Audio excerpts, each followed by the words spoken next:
This is now the third officially diagnosed concussion, but we know that there was certainly a fourth one that looked like a concussion when he, collapsed in week 3 in 2022.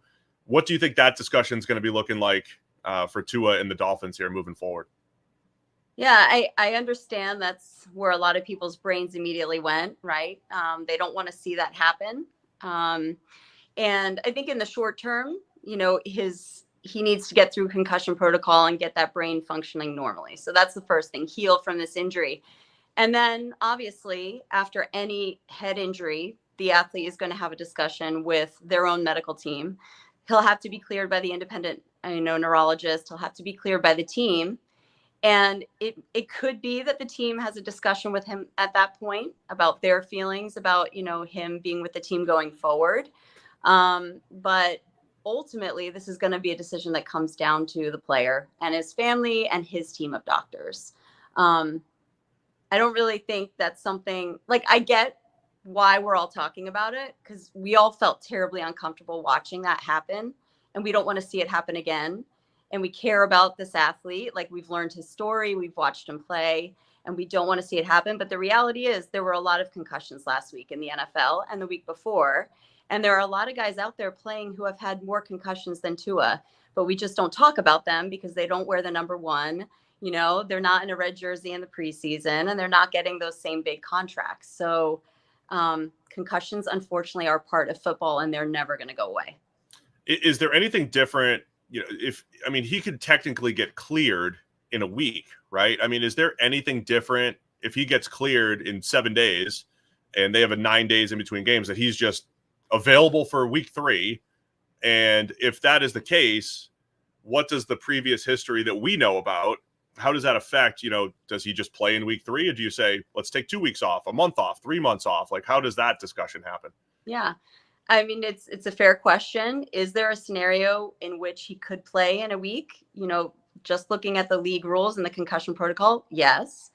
It is unlikely just because of his history of concussions. And so if he did come back and had another head injury or, just came back to play, he would be at increased risk of having another concussion. So having a recent concussion can make less of an impact on your head, cause you to have another concussion, especially if you don't let it heal completely.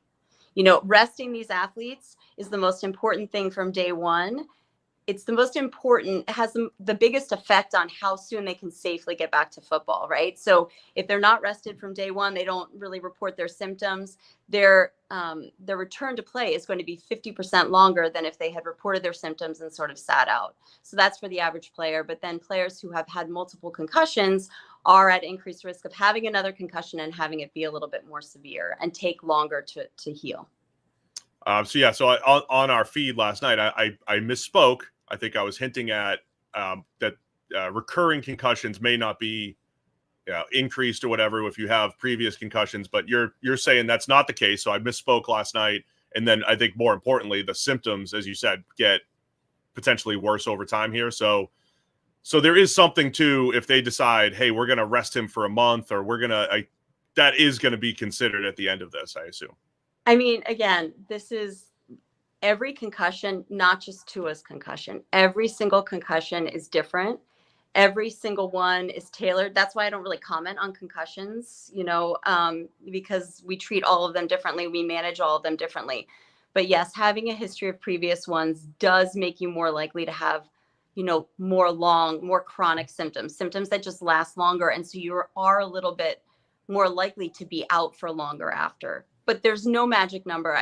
We were talking about this earlier today. Like, I have patients, for example, who come in to see me for knee arthritis, and they're like, how many cortisone shots can I have in my knee? Like, I've heard it's 2 or 3 in a lifetime. They want a number. Like, we want a number to grab onto that's like, it's safe up until this number, but there is no number like that with concussions. And, as a mom, I want to hear that number, right? Because I want to know if it's playing football that I know, okay, well, after the second one, we're going to pull him. That's the magic number.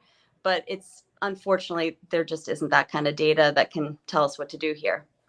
You were hinting at earlier, hey, there was a lot of concussions around the NFL, probably several that weren't diagnosed.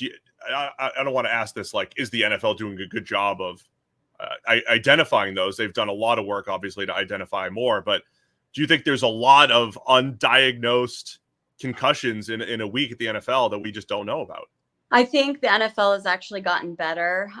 Some of the NFL data that I happen to have here, there's anywhere from like 120 to 150 concussions per season.